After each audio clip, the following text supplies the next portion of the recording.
Well, welcome back to another episode of The Miles Driven. This time it's the BMW 5 Series. We're going to cover all the generations, but I've heard your feedback. I'm going to cover the first few generations pretty quickly because they're classic cars, and for most of the time these will be bought on condition rather than the engine. So we're going to start off in 1970. Now that's 2 years prior to the first generation, the E12 5 Series coming out, because in 1970 BMW showed the world the 2200 Ti Garmisch.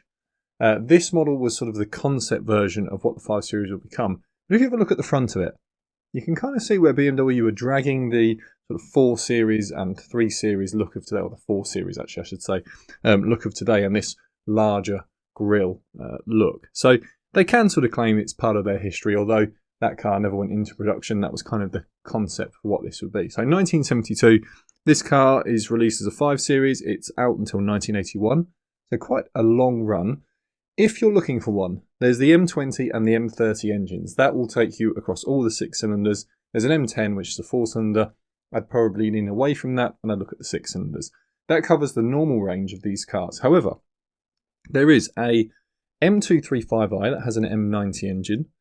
There's an Alpina B7. So Alpina start off early in the 5 Series game.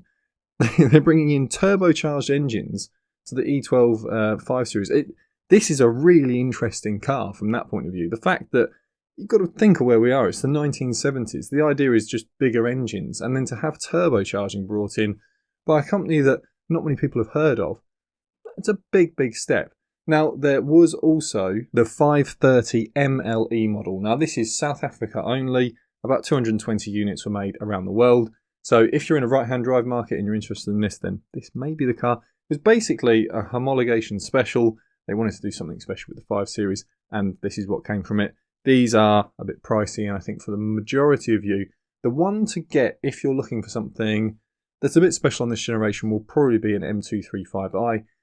But again, it's going to be getting one, and I think the rarity factor may mean that if you want this generation 5 Series, it may just be better to look around, find the best condition one you can find, and as I say, M20, M30 engines. That's probably where the price point won't be too painful. Let's move on to the second generation, the E28 model. This does a slightly more regular run from what we know for the 5 Series. It does about a 7-8 year production run. And it's the first generation to get an M5 model. It's the first generation to get the diesel model. So if you're a big diesel enthusiast, I think it's an M21 engine is the code that you'll be looking for. It's about 2.4 litre. Rare, to be honest. Most of them that were originally bought did the mileage early on, and we're still talking about a car that now would be 45 years old. So just finding one will actually be a challenge if you're looking for the diesel. The M20 engine carries over in the 6-cylinder form, and then we get an M88 and M90, I think, stay. Those will probably be the desirable engine ones. Those are the sort of more powerful 6-cylinder engines that we get. However, for many of you watching that sort of love 5 Series, it will be the M5 that's the real pull in this generation. The problem you're going to find is that these now on the classic market are well understood, they're well appreciated, and unless you're kind of making a decision between buying a much newer M5 or an old one, then it's probably going to be a bit of a stretch on the budget. Now, that's not to say you shouldn't spend the money if you have it. It's just you've really got to want this generation M5. It's not the sort of thing that you're going to just be able to find that maybe needs a bit of a tune-up for a really good price, unless, well, you find that Goldilocks car. And they do exist. There's always cars being pulled out of barns, not in great condition, that the sort of amateur enthusiast can buy. But the M5 on this generation may be a little bit difficult. So just sort of setting your expectations there. Again, the M235 model may be the one to look for. And in the E34 generation, again, doing quite a long lifespan, around 9 years, this is probably the one for many classic buyers that have clicked onto this video. It's probably the one that interests you the most in many ways because it sits at a little bit of a sweet point of the market at the moment. It's not so old that the ones left have appreciated because, you know, rarity factor and also this idea of driving something of that age. A lot of countries will have exemptions for vehicles that are that bit older as well. So they've kind of got their own ire. You know, first generation is the first generation. Second generation is the first M5. They have sort of these first milestones going on. And you may think that now we're into the third generation, there'd be no more firsts. And that is where you'd be wrong. Not only does the E34 have the first V8 model, but it has the first all-wheel drive model. Okay, so this is a real step change for the 5 Series. To be offered in an all-wheel drive configuration, that's in itself a sort of a big step towards making the market that little bit wider for buyers that had bought previous models and said, look, love the car, but, you know, for example, a Swiss buyer who needs to occasionally go up to the mountains or likes to go skiing, etc., around the rest of the world. That application finally needed to come into the 5 Series, and the E34 is the one to do it. However, for me, it's the fact that the V8 comes in. So you still have the M20 and the M30. They're still carrying over into this generation of car. And again, if you want something that's a bit of a deal, I'd probably be looking at anywhere between a 520 and a 530. There's a few models in between there, just from a point of view of getting good value for money. There is an M5. M5 on this generation.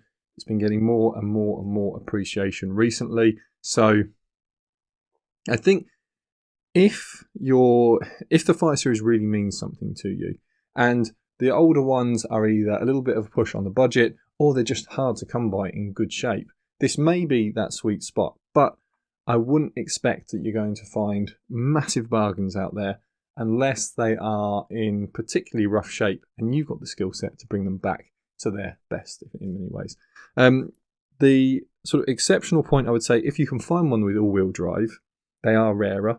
And today, that all-wheel drive system will not feel that sophisticated. You know, we're not talking about the sort of electronically controlled systems of today. And in many ways, that may be an attraction for you. However, there were some, what's the best way to put this?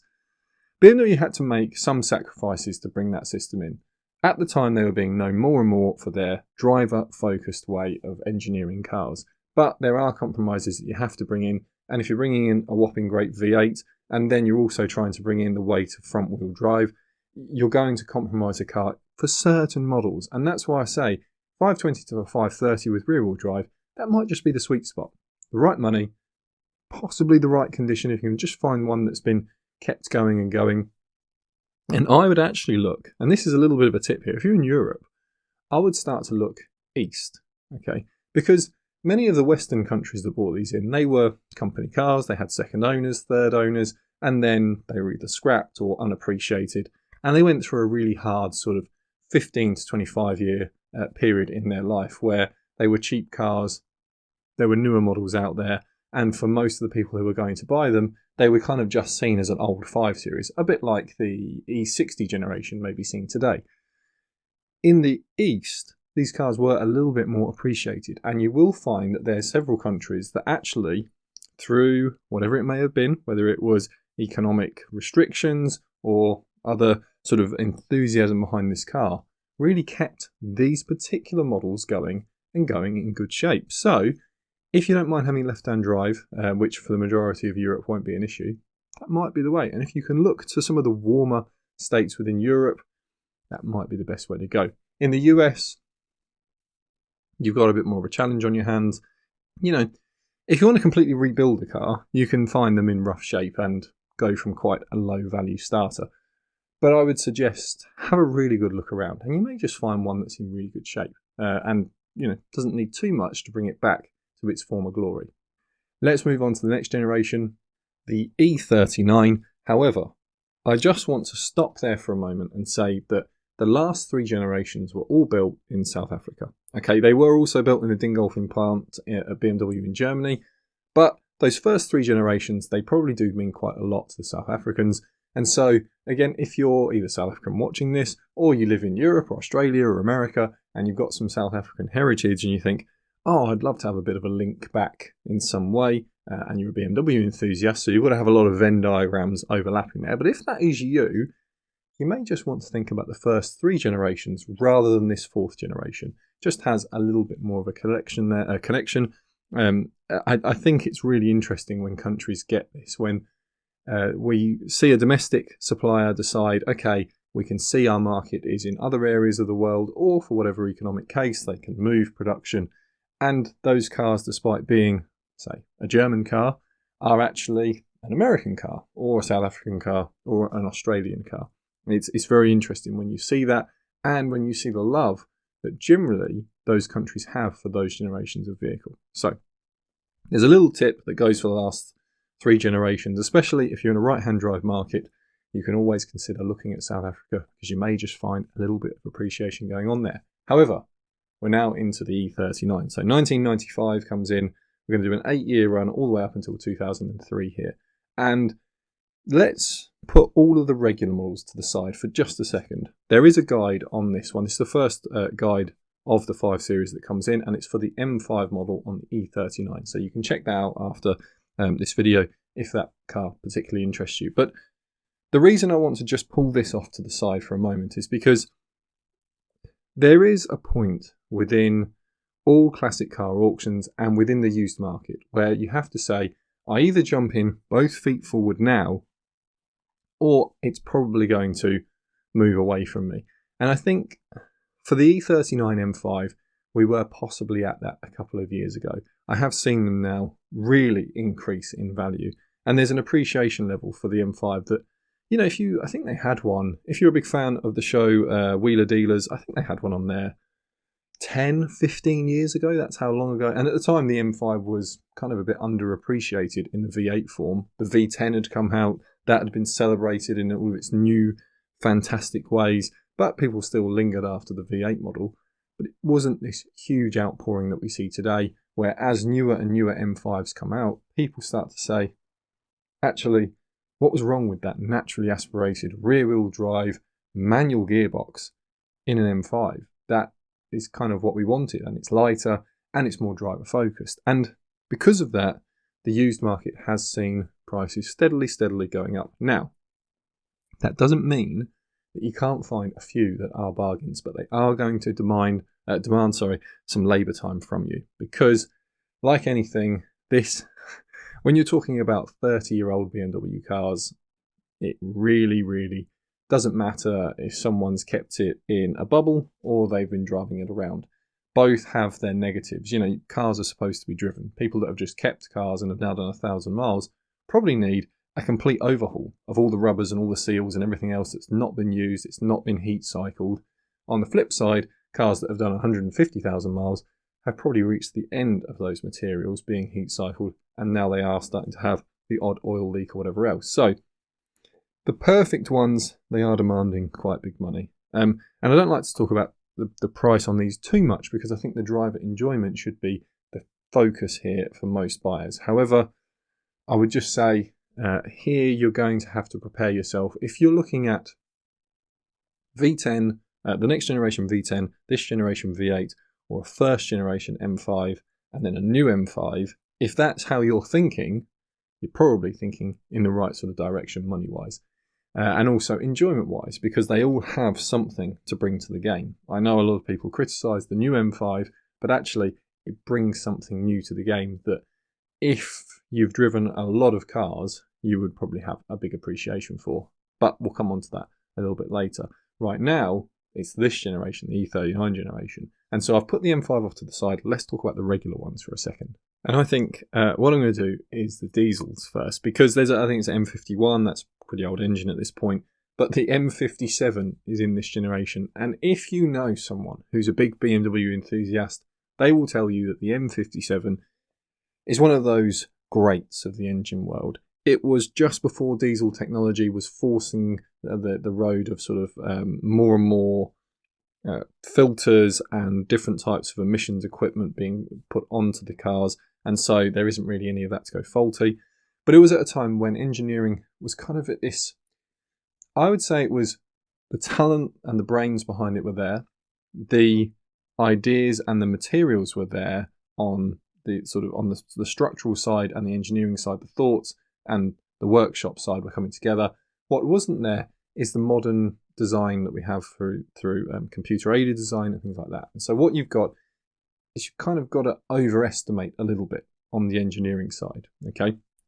Now we can pretty much fine-tune materials to say, yeah, that material should be able to take this amount of miles for this long at this amount of power, and then you can do some non-destructive testing and you can see, oh, if we push it up 10%, we start to see wear at around this mileage, and if we push it another 50%, we start to see huge amounts of wear at this mileage. And it kind of gives engineers a lot more information to go from when they're developing that next generation of engine, and especially now with the hybrid systems and all the heat dissipation that has to go on. However, that's all to the side for a moment. When the M57 is being created, there's a little bit of just, well, build it as best you can approach. And because of that, you've got now 350,000, 400,000 mile, sort of 700,000 kilometer versions of this engine, especially the early ones, going and going and going. Now, people do take a little bit of, well, they take strips out of the E39 generation actually, usually because of some rusting issue or because of some other reliability problem. However, what I would say on these is, whilst on a lot of these we'll be looking at the engine as one of the sort of main cost points, the E39 is more a case of, if you buy a good one, especially if you buy one with one of the engines I'm going to say are the ones to go for, you really should just have a case of buy yourself a good spanner set and a few other good tools to go with it, and you should be able to enjoy your car without having to think constantly, oh no, it's going to go into the garage and cost me the whole value of it. Oh no, it's going to go to the garage and cost me the whole value of it. So because of that, I would probably say that if you don't mind having a diesel, and if it's not banned where you are, this is another issue that you do enter into. A lot of cities are either charging or banning this age of diesel engine, and for several markets around the world, you didn't even get it. So let's step over to the petrols though. It's a bunch of straight sixes. You've got M52 and then you've got M54 when we step up, and then we go M62.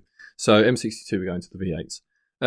Let's talk about the V8s just very, very quickly. If you go 535, then you've got the smaller V8, and if you go 540, you've got the larger V8. Again, looking at the ones that have made it, you're probably going to be looking at a 540, but I wouldn't discount a 535, just if the price was right. Out of the straight sixes, M54 is the one I'd go for. That's a 530 you're looking at there. A little bit less of them on the road, but on the smaller ones, there's just a power consideration going on. And what you have to remember is, a lot of people will tell you about driving it and this idyllic view of driving it on a country lane and really taking it through the gears. For most of you, you're probably going to be driving to a car show and in modern traffic, modern roads and everything else. And having the 530's power probably will make you feel like you're just keeping up with modern traffic and being able to make the overtakes where you need to. Once you get a little bit lower power than that, it can feel like you're stretching the legs of the car a little bit, especially if you're planning on taking a family with you. It's just something to note. So from my view, I'd either go for the V8. 535 you can go for. If you can find a good deal on a 540i, that would probably be the one. Especially if you could find one on an estate version, that would be something to see at a car show, definitely. 530 is probably that sort of sweet spot on the 6 cylinders. Smaller than that, that's okay. It's just, you may want to look at the sort of higher power of the M52 engines. Otherwise, yeah, you might just feel like you're pushing it quite hard a lot of the time. But maybe that's what you want, and if you can, then you probably find a very good deal. Let's step on to the E60 generation now. So here we've got the ones that have, they've all got guides from now on. So E60 generation, generation after it and generation after that, everything up until the latest generation. There's now a full guide on the miles driven that you can check out next. I'll pop a card. If I haven't already, it'll be up in the corner somewhere. But I'd probably suggest listen to all of this and then have a look at it afterwards, because the guides are a little bit more technical than this sort of regular chat about them. But if you want something that's sort of quick and is going to go through everything, common faults, when they were made, all that sort of stuff, the guides are great for that. On the E60 generation, let's do the M5 again very quickly. It has an estate version, M5. That's something that if you buy a V10 M5 estate, if you did then a manual conversion on it, you've probably got, I don't know for how long that will be a desirable car, but we're talking decades from now. People will still be fascinated by that car. For the most part, there'll be SMG automatics, there'll be saloons, and even so, they're something very, very special, but they're hugely misunderstood. And that's because most people treat them like sort of, I've bought a very fast 500 horsepower saloon. Something that if you did today, you can get away with fairly regular maintenance, I would say. If you probably shorten the intervals a little bit, it should probably take care of you. That's not what you're buying with this V10. You are essentially buying something that is in the leagues of your Lamborghinis, Porsches, Ferraris. That's how you have to go into this with a mindset. And a lot of you will balk at that and think, oh, it's a BMW, what are you talking about? This V10 engine's history, how it's come to the world and how it even made it into a production car is much more along the lines of looking at racing technology than road technology. And because of that, I would seriously just be looking at this as something that if you've ever raced cars in your life, or if you've ever done track events, or if you've ever had a track car, view it like that. You're going to take it out, you're going to enjoy it, and then you're going to pay for it the next day. That's just the way. I know BMW didn't really advertise it like that initially, but that's kind of the car that you're buying. However, having that sort of car on the road is something of an experience that you will take with you until your last days. Okay, so don't worry about all the sort of talk. If money isn't sort of a big factor here, if it's buying a car for enjoyment, if you've reached that point in life where you say, this car is an enjoyment car, and if it costs me money to run, I do not care, and you are looking at a wide range of vehicles, go and have a drive of this M5, and you will find yourself thinking, I'm so glad I did, because I can actually take my friends out and my family out in this thing and have an absolutely wild time while I do. Officially quoted at 500 horsepower with the M button pushed, 400 with it not pushed. Those numbers seem to be moved around a little bit. You've got to be running it on the right fuel, everything else. As I say, it's a very sensitive engine. I'd cut the servicing intervals to more like, probably something wild, more like 3,000 or 4,000 miles, 6,000 or 7,000 kilometers, and I'm serious. Very costly to run, but look at it that way. View it as you would if you went and said, I'm going to buy a Ferrari. View it that way. And you thought, I'm going to do 3,000 miles a year or 5,000 kilometers a year. I'm going to enjoy it for every single mile of that. And then I'm going to take it for servicing and accept when the serviceman comes out and says, there's your very large bill for doing very little mileage. If you view ownership like that, you will have a fantastic time. Okay. A little personal story here. I was lucky enough when I was very young and just coming into the working world. I went and worked at a sort of a huge car dealer that brought in absolutely everything, but they were owned by several car dealership groups. Okay. And our management could pick whatever car they wanted, anything out of the group they could have. 4 of them, and this showed I worked with some very interesting, but in many ways fantastic people. 4 of them picked M5s, and there was a fleet at my work of 4 M5s, and we all got to drive them. And they'd done no mileage. These were the first deliveries. They were, I think 3 of them were Silverstone blue. One of them was the regular blue colour. I can't remember exactly, but they were all saloons. And we, the amount of times I got sent out to go and fuel them, and then eventually they had to get sold off through us. So I had a great time driving them. I never had to face any of the costs of ownership, and neither did the people who were receiving them for the 6 to 12 months that we could have a car, and then it would have to go back off onto sale units. Honestly, that was a time that probably will never be repeated, because if you said at your company accounts meeting, I think we should put 4 M5s on the fleet, I think you can probably imagine what most people's reaction was. Somehow they got away with it. Then again, the owner of where I was working was rolling around in everything from a GTR to the Audi RS range and BMW M cars. So, each to their own. The point here is, though, I still remember driving them. And it was quite a long time ago. You'll know, when these cars came out. It was quite a while ago now. And I can still tell you, there isn't really anything that repeats the experience. I've done a specific video on the M5, separate to the E65 series, to check out, because it's just one of those cars. However, now that I've finished waxing lyrical about the M5, let's talk about the rest of the 5 Series range, because that's what most of you will be interested in. M57 engine, if you buy it from 03 to about 05, it does without about 03 to 06-ish, does without a lot of the emissions filters, so that's one less thing to go wrong. The engine will run, I think there's a few of them that are now doing sort of 200,000-300,000 miles and still running, and people are talking about them on forums and just saying, yep, they keep going. Actually, it's problems with the rest of the car rather than the engine. So if you want something that just to enjoy, and I think This is an era of cars now where they're kind of they sit in that little moment where people are buying them as a cheap transport vehicle that has a nice badge on it. Other people are buying them as something to enjoy. Because of that, the diesels probably fall more into this category. You know, you can buy them and run them, and you know that they're probably not going to give you too many problems. So if you're after one of those as a more of an enthusiast buy to clean up, just be aware it may not have been given a lot of love. The interesting sort of, if we pull the market on the 5 Series over here, you've got the 520 and the 530 and the 3-litre engine in this. Got to drive quite a lot of those when they were sort of 2 or 3 years old. And they were good engines. Fast enough. You could have them with manuals, you could have them with autos. You actually did see a few of them with manuals, so they were reasonably fun to drive. But the market then splits when we get to the higher power model.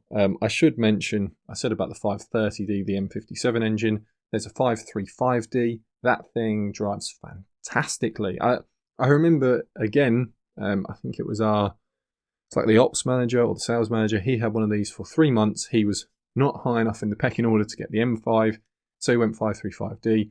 And the consistency of diesel torque and power through that engine, it's almost to red line every gear. It's something that will probably be remembered going forward. So if it's a diesel, 535 diesel.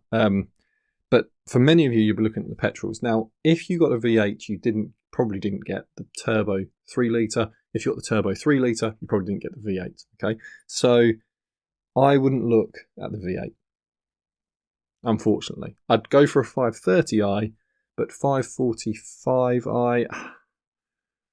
If you really, really want a V8 and you don't want to stretch up to the M5 because of its huge running costs, I understand.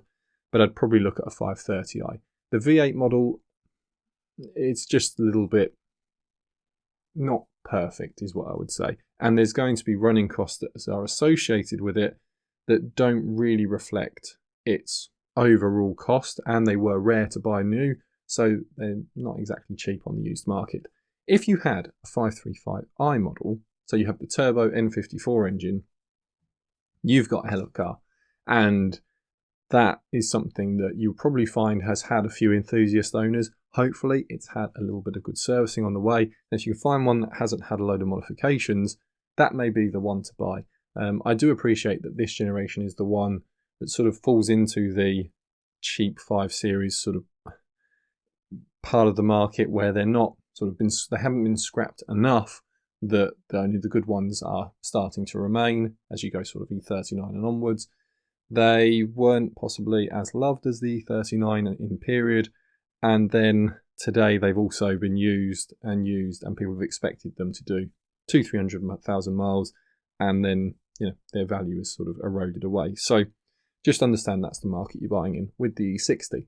After that, let's go on to the next generation, and that is the F10 model. Now, it's 2010. This runs until about 2016. For some markets, you may still have a 2017 model built in 2016, but it does a fairly short run. We sort of get into these 6-year model changeover, 6-7 year, I should say, model changeovers by the F10. Should we let's do the M5 again quickly. I wouldn't buy the first 3 years of production. If I was specifically looking at an M5, I wouldn't look at 10, 11, 12, and then I would look at sort of 13, 14, 15, particularly 15 and 16. It's only because it's a new engine that's coming in at the time, and I think it has a few teething issues. The thing with M5s after the E39 is they do demand a lot of running costs. Now, again, some people have had 2010, 2011 cars, and they've been fantastic, and they've run very, very well, and that's great. And I'm sure they'll comment and say, well, mine's been great, what are you talking about? But unfortunately, when I was researching for this video, and to be honest, because these were coming out when I was still sort of actively working in selling cars, I remember the warranty claims that we were having to send straight away for these cars. And it wasn't necessarily that they were badly engineered or anything like that. It was just whenever you're stepping into a completely new engine setup, they do all the testing, and then they go out onto the market, they go into different countries, they start to rack up their mileage, and teething issues occur. And so for me, if it's this M5, I would just wait facelift years, particularly 15, 16, those would be the years I'd be sort of looking over, and you'll find that reflected in price. The first few years are cheaper. If you're someone that is okay maintaining your vehicle and likes to do work yourself, though, you're safe. Unfortunately, no estate version, no wagon version on this generation. They decided that after doing that, I think it was only 2 years on the E60. So, yeah, they decided not to do it. I will just mention one quick thing, because I said about the V8 on the E60. There's a 550i model. That has the 4.8 V8. To be honest, that would probably tempt me a little bit more if I was really specifically looking for a V8, just as an aside, but very, very rare. So you've got to really want one. In this generation, so we'll step away from the M5 for a moment. I can't suggest anyone buys an early N63 engine. You can search them on Google and you can find what owners have experience with them. Maybe people have spent a lot of money and made them better, but really it's 2015 that the N63 starts to get the changes it needs. And so that's almost the whole of the F10 era has an N63 twin turbo V8 that does have problems. And you'll widely find people just saying, you know what, just run for the hills, and they've had huge builds go with it. As an aside, they still put the N63 in brand new BMWs, because after, I think it had a revision 2015, and then I think it had a second revision in somewhere around 2017. And at that point, it really does. And I think 2020 it had another revision, and by that point onwards, they got on top of absolutely everything. It's a hot V design. Okay, so this is where some of those M5 issues come in, and as I say, the same with the N63. This sort of hot V design is still being perfected at the time. Buying one 15 years old, I think, is, unless you really know your mechanics, is chancing it a little bit. However, fortunately, there's really good options away from the V8s, okay? You have the N55, which is the 3-litre turbocharged engine, 340 horsepower, fairly reliable, not, it's not the best engine in the world, but from a point of view of reliability, they're good, okay? They're powerful, they're fairly efficient compared to some of the older engines that were creating the same power. And if it was my money and I wanted a petrol engine, that's probably the one I would look at. The smaller engines on this, we step into turbocharging on the 2 litres, but again, this just generation, 2010 to 2015, there's just some things going on at BMW as they transition into this newer tech that I would say on some of the BMWs they get on it a bit quicker than others. 2013 you can go for the 2 litre and it shouldn't be too much of a problem. There's some revisions that happen there, but I think the bigger issues really sit on the side of the 2 litre diesel engine. I can't really recommend anyone goes for that in the first couple of years. Then they get on top of that engine, and several revisions to it make it a much better engine. I should have mentioned that actually on the E60. I think I completely forgot about it. 2007 to 2010, 2 litre diesel. That's the one that can have chain issues, okay? So yeah, if you're thinking of just buying a cheap 5 Series and running it, I would be looking at a 3 litre diesel rather than a 2 litre diesel, okay? And I would carry that advice across all the model years. However, if you're looking at the F10, 2013, things do get quite a lot better. And to be fair to BMW, the revisions they make to the engine, they do step up reliability hugely. Do they get rid of all the problems? No, but they step up reliability hugely. Okay, so in this generation, the 3 litres, they're both turbocharged. That would be the ones I'd be looking at. You can get more power out of both of them, and both of them will give you a pretty good experience. I think there's also the 550D on this generation. However, very, very rare car to find. You'll probably struggle to find it anywhere but Germany, and that, there's a lot of expense that goes with that. And because most people aren't really that interested in sort of huge horsepower diesels, some people are, but a lot of people aren't, and that sort of limits its market as well. So you've got to think a little bit, are you looking to keep it forever? Or is there an option that it could sort of be banned where you are, or taxed out of existence, and then you've bought something that's probably quite expensive and not really had the residuals on it. So all to say, The 3 litres really are the picks on this generation. Facelifts a bit better if you want to go for the 2 litre, and if you're going to go for the M5, go for the later years. Okay, let's move on to the next generation. This one is actually the one I've just done a buyer's guide for this week. It's the G30 and G31. I know this is the one that many of you will be looking at today. 2017 to about 2023. Some of you have it until 2024. All of the engines on this generation, so the B48, the B58, these are 2 very, very good engines. They're proving themselves. They're still in brand new BMWs. The B48 is essentially, what we have is like a modular design engine here. So if you, to explain it very, very quickly, it's an engine where you can just sort of increase, I don't want to oversimplify it because someone will say that's not how it is, but appreciate I'm trying to oversimplify here. It's where you could basically start with a 1-cylinder engine design and keep stepping it up. Okay, so you could sort of just replicate what you've already done. And because of that, you can have it in 4-cylinder guys and 6-cylinder guys, and even a 3-cylinder guys on the new 1 Series. Now, in this generation, B48, B58, they're turbocharged engines, and to be honest, from what I've seen, they're just doing the job. Okay, the petrols, as far as I can really see on these, they're doing a great job. People like them, they particularly like the power, and there's been a shift over to that 2 litre turbocharged petrol because of the 520e and 530e. Those are the plug-in hybrid models that come in on this generation, and as there's been a switch over to plug-in hybrids, most people who've ended up with a hybrid engine, they do offer it with the 3 litre, but most people went for a 2 litre hybrid turbo engine, and that's probably where you'll find yourself if you're looking at one of these. And I can't see anything too bad about it. So, you know, that's actually a really, really good pick, especially if you need something that is a hybrid. The 3 litre though, and we are talking about the petrols at the moment, I'll shift over to the diesels in a second.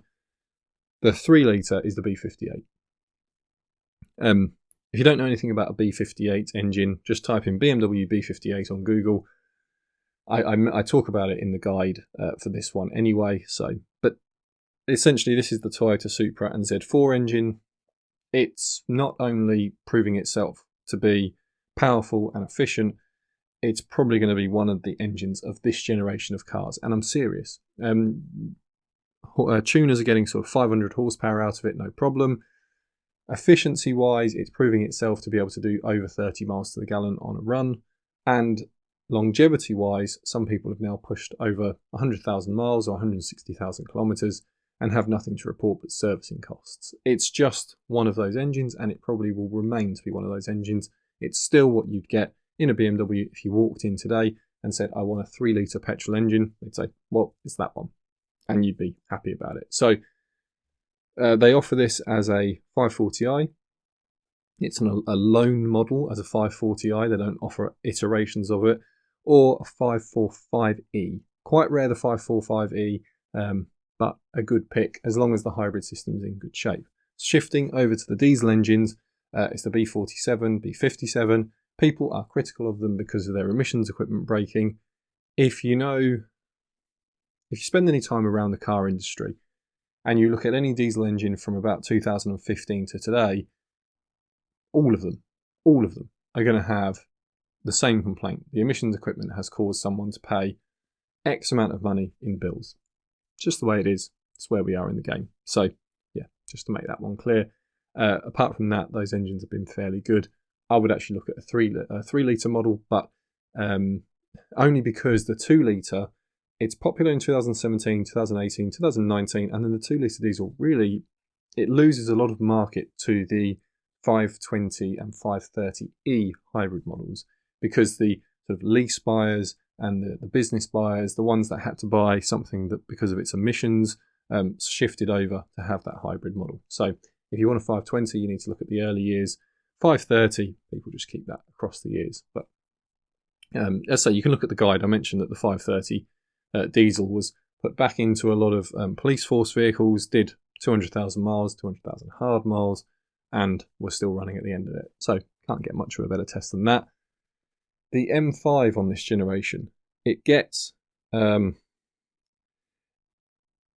getting a reputation, and a good one, but it's taking its time. And I think that's because of a reflection of sales at the time. I don't go into it in the 5 Series guide, and it will need me to do a deep dive to on the V8. On the V8 turbocharged M5 in this generation.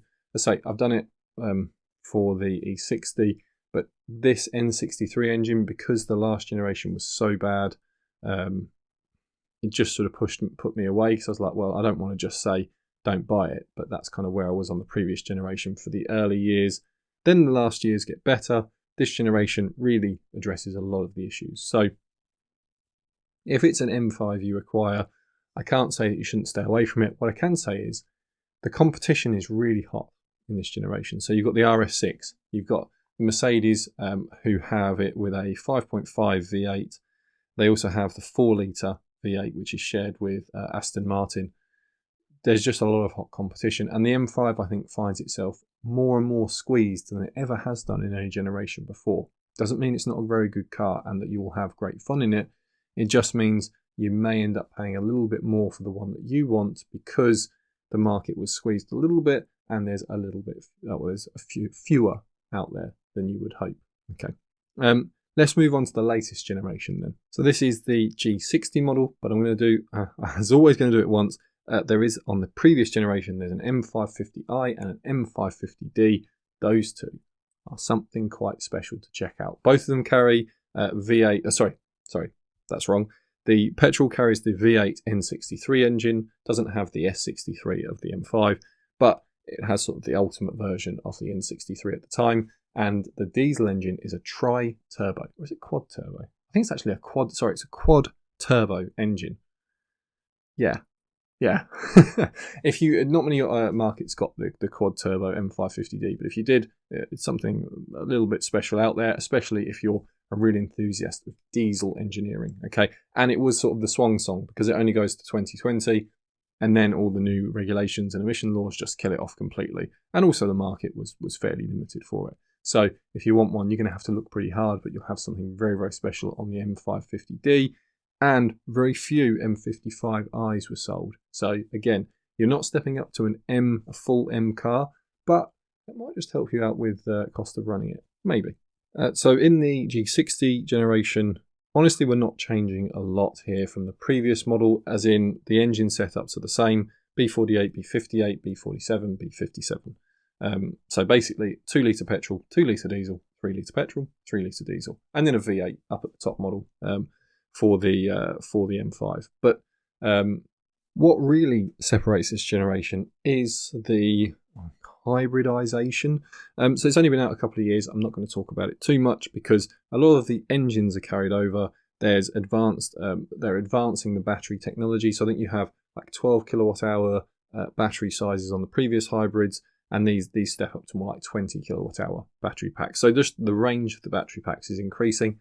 What's interesting is that this is the first 5 Series to get a i5 model. So you've got like an i5 40, 50, I think there's a 35 as well. So it's just that they're doing now a 5 Series, and you can have it as a fully electric car. Doesn't look that different from the petrol, diesel and hybrid models. Okay, so it's just a badge on the back, separates the i5 and then the regular 5 Series. If you have to have an electric car, I prefer the ones that don't make themselves stand out as this is an EV and it's something completely different. Because honestly, when you say, oh, an EV has to look and be in a certain way, and petrol cars have to look and be like this, I think, well, that's only really true if you're talking about the front end styling, because of cooling that's needed for a combustion engine and the size and space that's needed for it. So I do like it when they try and make them look very, very similar. And I think the i5 achieves that. And so if you need to have an electric car, the 5 Series, I'd check out an i5. Would it be the pick of the bunch? Time will tell on that one. But I think it's an interesting concept. And the fact they've made it similar, almost the same as the rest of the 5 Series range, I think is a nice bonus if you've been out there wanting or needing to change over to an EV because you get company cars or lease vehicles that have to be a certain type of vehicle. And right now you're faced with full EV or hybrid, and you're deciding you're leaning more on the EV. If you go for a 5 Series, it's not like you have to buy a wildly different car. So that's a real bonus. Aside from that, I have nothing bad to say about the petrols. The diesels, there's lots of additional equipment on them for emissions, but that is just the way it is in the diesel game. So there we are. That is the full 5 Series video. I hope it's been enjoyable for you all. If it has, consider subscribing, consider liking, consider becoming a channel member, and there'll be lots more videos coming along very soon.